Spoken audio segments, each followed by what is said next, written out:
하나님께서 이루신 것을 알미니라라는 제목으로 말씀 함께 살펴보겠습니다.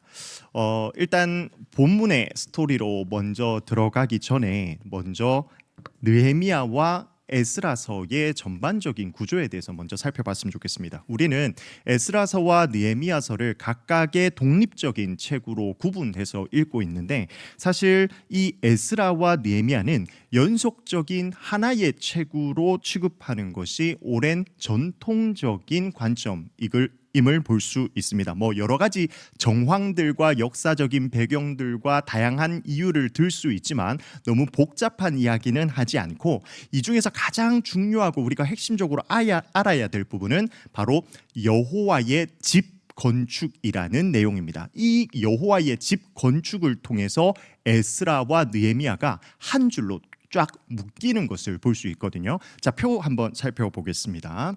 먼저 에스라 1장을 보시면 고레스 왕의 명령에 의해서 성전을 건축하라 이렇게 명령하는 대목이 나옵니다. 그런데 이 부분에서 번역이 조금 아쉬운 게 있어요. 이제 여호와의 집을 건축하라라고 적혀 있어서 한글 번역에서는 성전을 건축하라라고 번역하고 있는데 1장을 보시면 그렇게 돼 있습니다. 근데 사실 원어 그 자체를 보시면 바이트라는 단어를 쓰고 이 바이트라는 단어는 하우스, 집을 의미하고 있습니다. 그래서 정확히 직역을 그대로 하면 고레스 왕은 여호와의 집을 건축하라 이렇게 명령합니다. 그러면 집이나 성전이나 같은 것 아닙니까? 라고 생각할 수 있는데 이제 여호와의 집이라는 전체 주제 속에서 에스라부터 느헤미야까지 포로들이 귀환하고 재건하는 내용이 3번에 걸쳐서 진행되는 것을 볼 수 있습니다. 이것을 통해서 이 3가지가 여호와의 집을 구성하는 3가지 요소구나 하는 사실을 발견할 수 있죠. 첫 번째는 우리가 잘 알고 있는 성전입니다. 수룹바벨에 의해서 회파된 무너진 솔로몬 성전을 다시 한번 건축하죠. 이때는 이제 성전, 헤칼이라는 단어로 정확하게 기록되어 있는 것을 볼 수 있습니다. 그러니까 여호와의 집과 성전이 구분되어서 기록하고 있더라라는 사실을 볼 수 있죠. 그리고 나서 두 번째로 재건되는 것은 공동체입니다. 이제 에스라가 2차 포로 귀환 가운데에서 사람들을 데리고 와서 이제 이스라엘 민족적으로 그들의 가치, 그들의 정체성, 율법을 배우면서 그들이 어떠한 공동체인지 그 사실을 다시 한번 세워나가는 장면이 등장하고요. 그 다음 이제 우리가 함께 볼 부분이 3번 성벽 재건입니다. 느헤미야에 의해서 3차 포로 귀환이 이루어지고 이제 그 사람들에 의해서 성벽 마지막 여호와의 집 3번째 요소죠. 그러니까 여호와의 집 예루살렘 가장 중심부부터 예루살렘 성벽으로 확장되어지는 것이 이제 여호와의 집인 것을 볼 수 있습니다. 그리고 이제 8장부터 이어지는 것이 이 여호와의 집이 완공된 사실을 함께 축하하고 이어서 다시 한번 언약을 갱신하며 개혁된 이 공동체가 또다시 개혁되어지는 것을 확인할 수 있죠. 그런데 여기서 재미있는 부분은 바깥틀입니다. 바깥틀. 그러니까 에스라부터 느헤미야까지 하나로 봤을 때 이제 이 여호와의 집 3요소가 바깥을 귀환자 명단에 의해서 감싸져 있는 구조라는 것을 볼 수 있다는 거죠. 귀환자 명단은 아주 디테일하게 사람 이름들이 방대하게 기록되어 있습니다. 그리고 또 조금 독특한 부분이 느헤미야와 에스라는 역사적인 기록 시간대가 제법 차이 남에도 불구하고 동일한 사람들이 기록되어 있어요. 오늘 가서 한번 비교를 해보십시오. 2장과 느헤미야 7장을 비교해 보시면 동일한 사람들이 기록되어 있습니다. 이처럼 이 사람들에 의해서 여호와의 집이 재건되었다라는 사실을 강조하는 거죠. 이게 무엇을 드러내는 것일까요? 여호와의 집은 분명히 이때의 리더들이 있기는 하지만 여호와의 집 전체는 사실 이 모든 사람들이 동참함으로써 재건될 수 있었다라는 사실을 에스라 느헤미야서가 정확하게 강조하고 드러내고 있는 것입니다. 자, 그럼 이제 이러한 관점 속에서 이제 우리는 느헤미야서 가운데의 3번째 요소 성벽이 재건되는 사건을 조금은 빠르게 살펴볼 건데요. 1장은 조금 집중해서 보시고 그 이후에 이제 6장까지 조금 빠르게 살펴볼 텐데, 이때 하나님의 사역을 감당하는 자들이 기억해야 할 것이 무엇인지 이것에 초점을 맞춰서 그 포인트별로 한번 살펴보도록 하겠습니다. 느헤미야는 아닥사스다 왕 20년에 이때 수산궁에 있었습니다. 이때 예루살렘에서 그의 형제 중에 하나인 하나니가 이 느헤미야를 찾아오게 됩니다. 이때 느헤미야는 하나니에게 예루살렘 사람들의 형편에 대해서 물어봅니다.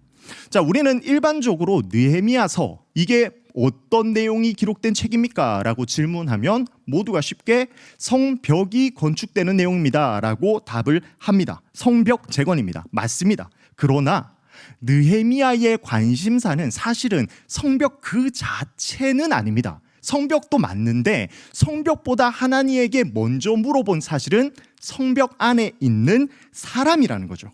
사람에 대해서 먼저 물어보고 이제 그 이후에 성읍의 상태에 대해서 물어보았습니다. 이처럼 느헤미야의 관심은 일보다도 사람인 것, 사람의 초점이 맞춰져 있는 것을 우리는 발견할 수 있습니다. 자, 그런데 당시에 느헤미야가 어떠한 상태였는지를 한번 생각해 볼까요?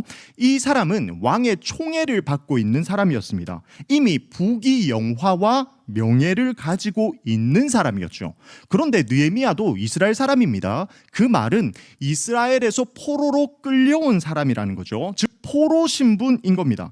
그러나 포로였지만 이미 그곳에 있는 상류층 사람들과 비교했을 때도 부러울 것이 없는 모든 것을 누리고 왕과 개인적으로 이야기를 나눌 수 있는 엄청난 지위를 가진 사람이었습니다. 그러나 그의 관심사는 자신의 안락함이 아니었다는 거죠. 자신이 행복한 것에 자신의 관심이 초점이 맞춰진 것이 아니었다는 겁니다.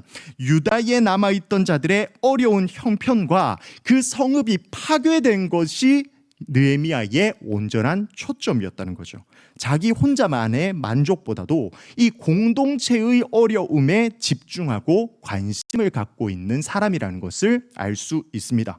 자, 그러면 느헤미야는 고향과 민족을 사랑하는 사람이구나 하는 생각을 할 수 있는데, 사실 지금 이 느헤미야의 상태를 보면 이 느헤미야는 이전에 예루살렘을 한 번도 방문한 적이 없던 사람입니다. 수산궁에서부터 예루살렘까지 거리가 약 1500km 정도 된다고 합니다. 그러니까 이 거리는 단순히 궁금해서 방문할 수 있을 만한 그러한 거리가 아니라는 거죠. 특별히 지금 이 정도의 왕 옆에서 직책을 맡고 있는 느헤미야의 경우에는 더욱더 그러한 겁니다. 그러니까 지금 마음으로 심적으로 관심을 갖고는 있지만 직접적인 연관이 있거나 뭔가 관계가 있는 상태는 아니라는 거죠. 느헤미야에게 있어서 예루살렘은 옛날 자신들의 조상들이 살았던 성읍, 요 정도 외에는 별다른 의미가 없는 장소라는 겁니다. 그 말은 현재 느헤미야가 예루살렘에 관심을 갖지 않아도 사람들에게 혹은 하나님께 당당하게 저는 거기 굳이 제가 도와주지 않아도 될 것 같은데요 라고 이야기했을 때 그 누구도 비난하지 않고 비난할 수 없는 그러한 정당성을 갖춘 사람이라는 거죠. 그러나 느헤미야는 믿음의 사람이었습니다. 또 공동체를 너무나 사랑하는 사람이었죠. 그래서 예루살렘은 그에게 있어서 너무나 큰 관심사였던 겁니다. 비난받지 않기 위해서 어쩔 수 없이 해야 하는 그러한 사역이 아니라 그냥 마음이 계속 가는 그 일을 자신이 감당하지 않으면 도무지 잠을 이룰 수 없는 그러한 일이었던 것이죠. 이때 이제 이 성읍과 그곳의 사람이 어떠한가라는 느헤미야의 질문에 하나님은 느헤미야의 관심 순서대로 대답을 합니다. 첫 번째, 예루살렘 거주민은 큰 환난과 능욕을 받고 있는 상태다. 두 번째, 이 예루살렘의 성벽은 무너졌고 그 성벽을 지키던 성문은 불타서 사라졌다. 이 소식을 듣고 느헤미야는 수일 동안 통곡합니다. 그리고 하나님 앞에서 금식하며 기도합니다. 무엇 때문에요? 성읍 안에서 어렵게 살고 있는 하나님의 백성과 그 성읍 그 자체가 느헤미야를 통곡하게 만든 것입니다. 그래서 느헤미야는 놀랍고 자비로운 하나님께 자신의 기도를 들어달라고 호소합니다. 이때 그의 기도는 즉흥적이거나 단회적이지 않습니다. 이 말은 느헤미야가 기도할 때 당장 그 기도가 응답되지 않더라도 실망하거나 좌절하지 않고 기도를 계속했다는 것을 의미합니다. 그랬더니 그의 기도의 내용이 어떻게 변화되냐면 자연스럽게 회개하는 것으로, 죄를 고백하는 기도의 내용으로 이어지는 것을 볼 수 있습니다. 이스라엘이 왜 포로가 되었고 이스라엘의 성벽은 왜 파괴되었냐? 이 허물어진 성벽이 온 이스라엘이 율법에 대해서 불순종했기 때문에 생겨난 결과라는 사실을 느헤미야가 고백하게 되더라는 거죠.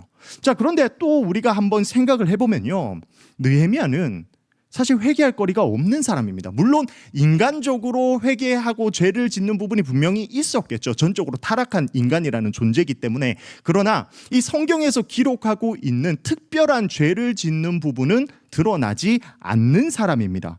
그런데 지금 회개 기도를 하고 있다는 거죠. 그러나 그가 기도하고 있는 이 회개의 내용들은 사실은 느헤미야가 지은 죄가 아니라 느헤미야의 조상들이 지은 죄라는 것을 알 수 있습니다. 그러나 느헤미야는 자신이 범죄한 공동체의 일원으로 간주하며 지금 하나님께 기도하고 있습니다.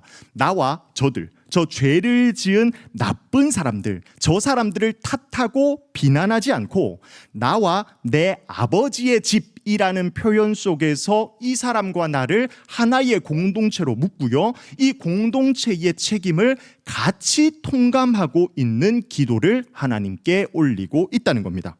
자, 그러면 지금 언약을 깨어서 이렇게 고생하고 어려움을 겪고 있는 이 이스라엘 공동체, 느헤미야가 포함된 우리 공동체에게는 이제 더 이상 소망이 남아 있는가?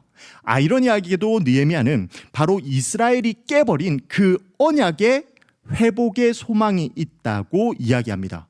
언약을 어겨서 바벨론으로 끌려왔지만 하나님은 다시 약속의 땅에 살게 하실 것을 언약하셨습니다. 70년 뒤에 다시 복귀하게 될 것을 언약해 주셨죠. 이제 하나님의 그 언약에 의지하여서 자신의 기도, 이 종의 기도를 들어달라고 호소합니다. 특별히 1장 11절을 보시면 이 사람 앞에서 은혜를 입게 해달라, 이렇게 간구하는 기도가 나옵니다. 여기서 이 사람은 아닥사스다 왕입니다. 지금 이 세상은 아닥사스다 왕이 다스리고 있는 그러한 바사 제국, 엄청난 제국에 있는 그러한 형편인데 지금 이 아닥사스다 왕을 이 사람이라고 표현하고 있는 기도문을 발견할 수 있는 거죠. 이게 무슨 의미인가? 이 엄청나 보이는 제국의 우두머리 혹은 거의 신격화되어 있는 이 아닥사스다 왕조차도 하나님 앞에서는 한 인간, 그저 이 인간에 불과하다라는 사실을 하나님 앞에 고백하며 하나님만이 참 하나님임을 드러내고 있는 그러한 고백임을 볼 수 있습니다.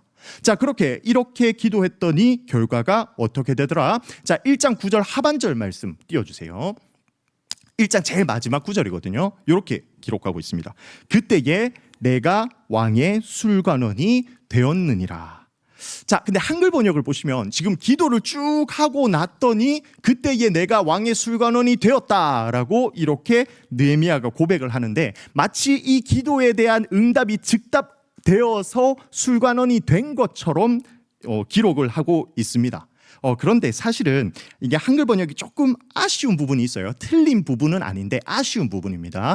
이제 요거를 영어 성경으로 쭉 보시면 was라고 돼 있어요. 만약 되었다라는 표현을 썼다면 become이라는 단어를 썼을 텐데 그게 아니라 was, 내가 술관원이었다라는 표현으로 번역하고 있는 거죠. 그러니까 이야기하면 그때의 왕의 술관원이었느니라, 이렇게 번역하면 조금 더 이제 자연스러운 뉘앙스가 드러납니다.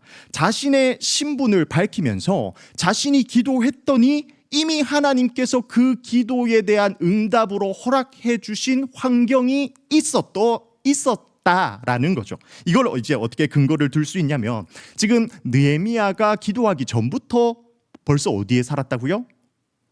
수상궁 안에 들어 있었다는 겁니다. 그만큼 고위관직에 있었다는 거죠. 그리고 이 왕과의 깊은 유대감을 이미 형성하고 있었어요. 왕이 느헤미야의 표정만 보고도 지금 뭔가 일이 있구나 하는 사실을 알 만큼, 그리고 이 사람을 갑자기 술관원으로 절대 임명하지 않거든요.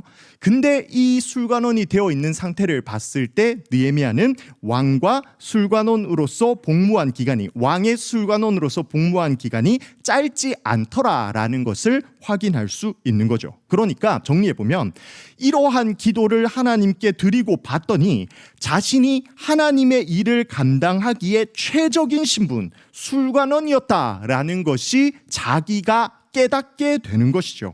하나님께서 이미 그 기도를 들으시고 이 기도가 실현될 수 있는 환경을 허락해 주셨다라는 겁니다. 자, 그러면 이제 술관원에 대해서 제가 조금만 더 부연 설명을 드리면요, 왕이 먹고 마시는 모든 음식물과 왕의 방의 안전을 확인하는 사람이 바로 이 술관원입니다. 그리고 조금 더 나아가서는 왕이 고민을 하고 있을 때에 왕을 상담해주는 역할까지 감당했던 사람이 바로 이 술관원입니다. 고대 군동에는 전쟁에서 죽은 왕의 숫자와 독살당한 왕의 숫자가 비슷하다고 합니다. 그만큼 독살당해서 죽어버린 왕이 너무나 많다는 거죠. 그러면 이것을 해결하기 위해서, 예방하기 위해서 세우는 사람이 누구다? 바로 술관원입니다. 그러니까 이 술관원은 절대적으로 왕이 신뢰할 수 있는 사람에게 술관원을 맡기겠죠. 만약에 암살하려고 시도하는 사람이 술관원을 매수해버리면, 단순히 돈 때문에 이 자리를 맡고 있는 사람이면 더 많은 돈을 주면 얼마든지 왕을 암살할 수 있기 때문에 이렇게 돈에 의해서 움직이는 사람이 아니라 진짜 왕과의 친밀한 관계가 있는 사람에게 맡기는 자리가 술관원이라는 거죠. 그렇다면 느헤미야가 술관원이라는 것이 어떠한 의미가 있는가? 이제 왕에게 나아가서 직접 이 일을 감당할 수 있도록 요청할 수 있는 그 자리에 느헤미야가 바로 있었던 겁니다. 자신이 기도하고 있었고 간구했던 그 내용들이 현실화될 수 있는 그 자리에 자신이 서 있다는 사실을 발견하게 되는 것이죠. 자, 그렇게 기도를 시작했던 것은 기스르월입니다. 오늘날로 치면 11월입니다. 근데 이제 기도를 했더니 니산월까지 했다고 합니다. 오늘날로 치면 3월입니다. 11월부터 3월까지 4개월의 시간이 흘렀습니다. 그 말은 뭐다? 4개월 동안 이 기도를 계속해 왔다. 그리고 느헤미야는 평소처럼 이제 왕에게 술을 바치는데, 평소에는 표정이 좋았는데 느헤미야의 안색이 좋지 않았던 겁니다. 그랬더니 왕이 바로 알고요. 그만큼 친밀한 관계라는 거죠. 네가 병은 없는데, 네가 병 걸리지 않았다는 사실은 내가 잘 알고 있는데 지금 네 얼굴은 좋지 않다. 그러면 네가 뭔가 마음에 근심이 있구나. 한번 나에게 말해보라. 이렇게 먼저 왕이 느헤미야에게 이야기를 합니다. 그랬더니 느헤미야가 대답하는 게 아주 지혜롭습니다. 느헤미야 2장 3절 내용 띄워주세요. 제가 읽어드릴게요. 이랬더니 이제 느헤미야가 이렇게 대답을 해요. 왕께 대답하되 왕은 만세수를 하옵소서. 내 조상들의 묘실이 있는 성읍, 다시 내 조상들의 묘실이 있는 성읍이 이제까지 황폐하고 성문이 불탔사오니 내가 어찌 얼굴에 수심이 없사오리까 하니, 요렇게 대답을 합니다. 이게 전략적인 멘트인 게, 지금 에스라서를 보시면 에스라가 성벽을 이전에 재건하기 위해서 시도를 한 적이 있었습니다. 그런데 주변 민족들이 이 에스라를 모함했고, 그 사실을, 모함한 사실을 듣고 이 현재의 아닥사스다 왕, 그러니까 느헤미야가 모시고 있는 이 아닥사스다 왕이 공산을 중단시켜 버립니다. 그리고 쌓은 벽은 다시 허물고 문을 불태우라고 명령한 전적이 있습니다. 그러니까 지금 느헤미야는 이곳을 예루살렘이라고 일부러 표현하지 않는 거죠. 또 왕에 의해서 지금 이것이 다 불타서 황폐해졌습니다라는 사실을 의도적으로 드러내지 않고 내 조상들의 묘실이 있는 성읍이라고 이렇게 표현하고 있는 겁니다. 그러니까 후손으로서 자신의 조상들에게 해야 할 일이 있는데, 조상들을 섬겨야 할 일이 있는데 그거를 지금 황폐해져서 못하고 있는 아픔으로 왕에게 호소하고 있는 거죠. 바사 왕들은 조상에게 예를 갖추는 것을 아주 중시하는 사람들이었습니다. 그래서 이런 느헤미야의 탄식은 아주 마음에 좋게 들렸을 것인 거죠. 그래서 왕은 이제 제안을 합니다. 그러면 내가 무엇을 원하느냐? 그랬더니 느헤미야는 조용히 아주 그 찰나의 순간에 하나님께 기도하고 왕에게 원하는 것을 요청하기 시작합니다. 왕에게 성벽을 건설하도록 허락해달라 간청합니다. 그랬더니 그러면 네가 몇 날에 다녀올 길이냐 하면서 왕이 기한을 정하도록 배려를 해주죠. 예루살렘까지 무사히 갈 수 있도록 지역 총독들에게 증명할 수 있는 편지도 좀 써달라 하면서 자신의 안전을 확보합니다. 거기에 플러스 성전 옆에 있는 문과 성벽과 자신이 살 집을 짓기 위해서 필요한 목재까지도 좀 주십시오 하면서 요구를 합니다. 어떻게 보면 지금 왕이 네가 필요한 게 뭐냐라고 이렇게 물었는데 그 묻자마자 느헤미야가 진짜 필요한 게 무엇인지 줄줄줄 이야기하고 있다는 말이죠. 이 말은 그만큼 느헤미야가 기도하며 준비하면서 과연 이 예루살렘의 성벽을 쌓기 위해서 필요한 것이 무엇인지 준비하고 계산하고 있었다라는 것을 잘 보여주는 것입니다. 잘 준비했기 때문에 필요한 것을 정확하게 요청할 수 있었던 거죠. 왕은 요청한 모든 것들을 다 들어줍니다. 심지어 거기에 호위병까지도 붙여주게 되죠. 어떻게 이러한 것이 가능하게 되었냐? 이러한 왕의 허락에 되어서 느헤미야는 하나님의 선한 손이 나를 도우심으로 이것이 가능했다 이렇게 고백합니다. 자신이 준비했고 자신이 노력했으니 이것은 자신의 공로다가 아니라 하나님께서 이 일을 이룰 수 있는 환경도 허락하셨고 나아가 하나님께서 왕의 마음도 만지셔서 이것들이 가능할 수 있었다. 하나님이 다 하셨다. 이렇게 고백하는 느헤미야가 기록되어 있습니다.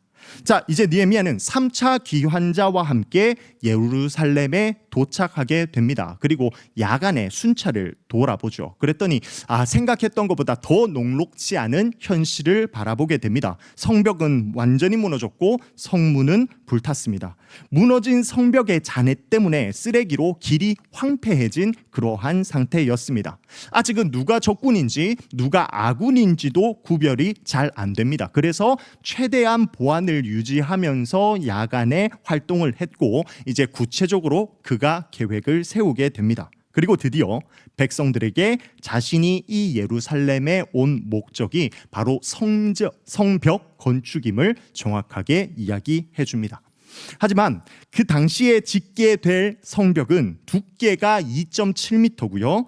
높이가 2m에서 3m 정도 됩니다. 그리고 길이는 대략 3km 정도 달하는 성벽입니다.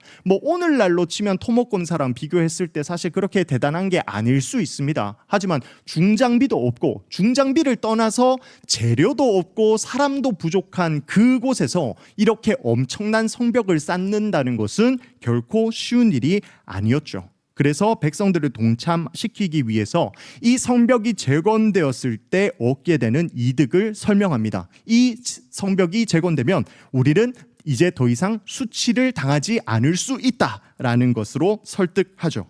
또 하나님께서 자신의 삶에 역사하여서 지금 여기까지 인도하셨고 왕이 그래서 허락한 것들을 알려줍니다.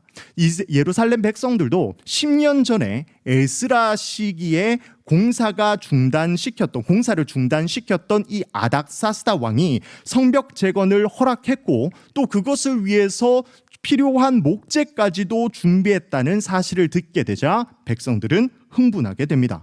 이 사실에 도전받은 백성들은 힘을 합해서 함께 공사를 하죠. 누가 어디를 지었는지 이 예레미야서는 아주 정확하게 기록하고 있습니다. 대표되는 인물이 75명이나 다 기록되어 있고요. 이곳에 다양한 직업군의 사람들이 모여서 함께 일했는데 그 직업이 15개로 이렇게 분류될 만큼 다양하고 디테일하게 기록하고 있는 것을 볼 수 있습니다. 합니다. 이것은 느헤미야 한 사람에 의해서 이루어진 것이 아니라는 거죠.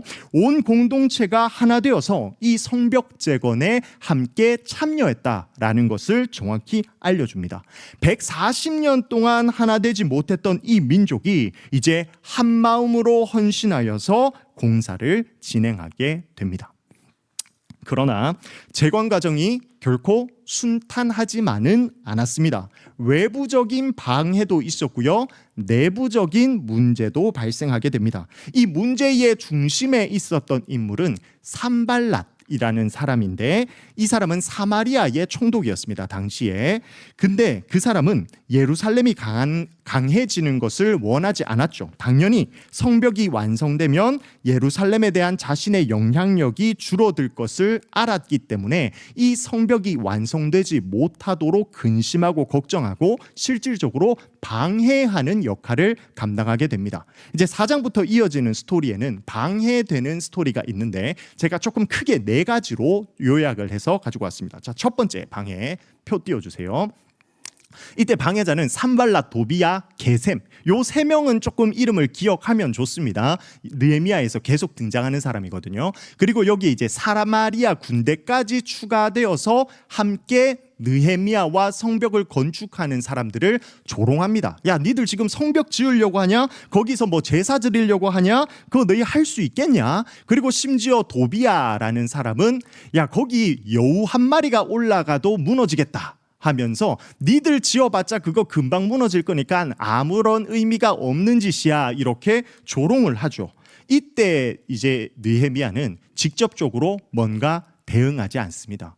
그저 하나님께 기도함으로 하나님이 공정하게 그들을 심판해 주시기를 기도하며 기다리죠. 충분히 혈기로서 그들에게 반박하고 전쟁을 일으키거나, 지금 느헤미야는 뭐가 됐든 이 바사라는 제국의 술관원으로서 엄청난 지위가 있는 사람인데, 지금 이것에 직접적으로는 대항하지 않고 잠잠하게 하나님의 뜻을 기다리며 기도하는 것으로 나타나는 것을 볼 수 있죠. 이때 기도문이 이렇습니다. 주 앞에서 그들의 악을 덮어두지 마시며 그들의 죄를 도말하지 마옵소서. 정말 살아계신 하나님이라면 하나님께서 친히 하나님의 일을 이루어 가실 거고, 그것에 방해를 놓고 있는 이 사람들을 하나님께서 처리할 것을 믿고 이렇게 잠잠하게 기도하는 모습인 겁니다. 두 번째 방해는 산발랏, 도비야, 이번에는 아라비아, 암몬, 아스돗 사람들이었습니다. 이번에는 조금 더 직접적인 방해를 합니다. 이 사람들은 치고 요란하게 하자. 여기서 치다는 게 이제 공격하자, 물리적으로 공격하자는 거죠. 그 다음 거기에 살육하여서 역사를 그치게 하리라, 이렇게 이야기합니다. 공격하겠다는 겁니다. 그럼 이제 이 예루살렘 사람들은 어떻게 대응해야 하는가?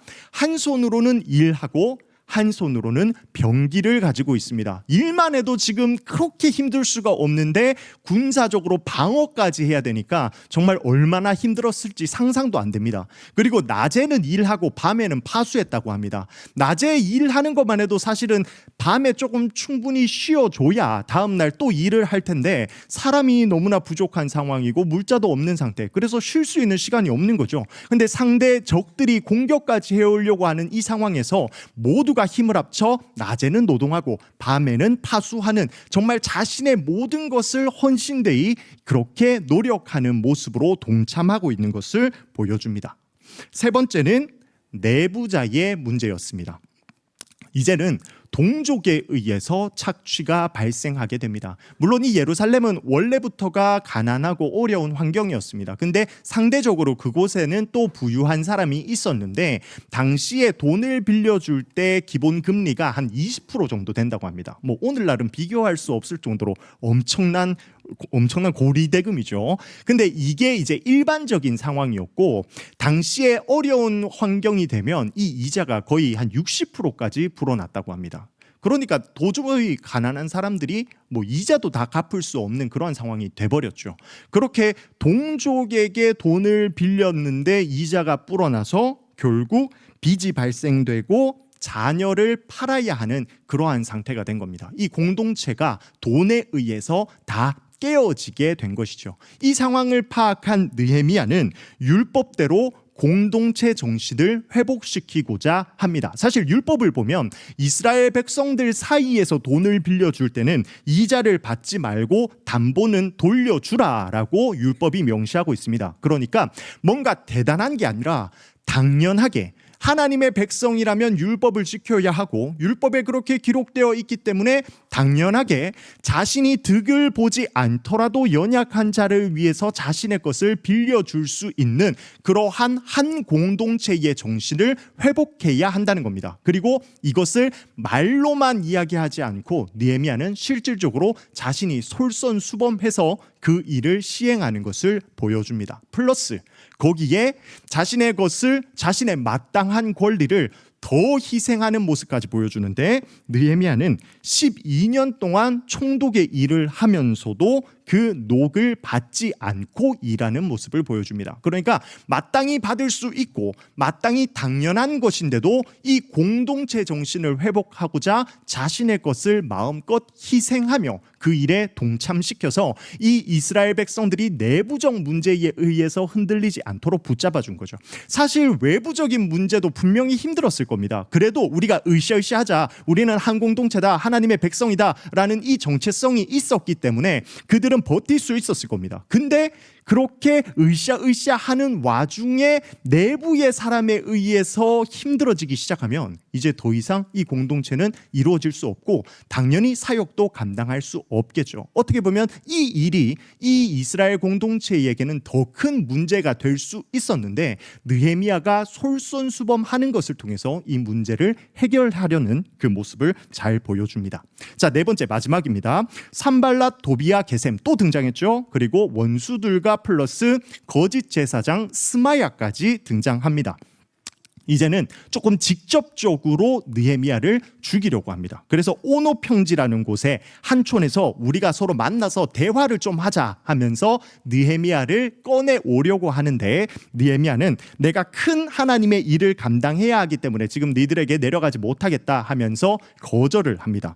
그리고 여기에 플러스 더 나쁜 게 이제 스마야라는 사람입니다. 이 사람은 당시에 제사장 일을 감당하고 있었는데 느헤미야에게 내가 하나님께 계시를 받았는데 지금 너를 죽이려고 사람들이 달려오고 있다. 그러니까 나랑 같이 외소에 숨자. 외소는 이제 성전에서 성소에 해당하는 부분이죠. 그 외소에 같이 숨자고 합니다. 근데 이 성소는 제사장만 들어갈 수 있는 공간이죠. 그러니까 느헤미야는 그곳에 들어가면 안 되는 사람입니다. 그곳에 들어가면 하나님의 율법을 어기게 되는 거죠. 그래서 느헤미야는 나 같은 몸이면 누가 외소에 들어가서 생명을 보존하겠느냐 하면서 율법대로 그곳에 들어가지 않습니다. 물론 느헤미야는 이미 이 스마야 제사장이 이 산발랏, 도비야, 게셈에 의해서 매수된 사람이라는 것을 잘 알고 있었고, 그래서 이것을 거절함으로써 이 공격을 이겨낼 수 있었죠.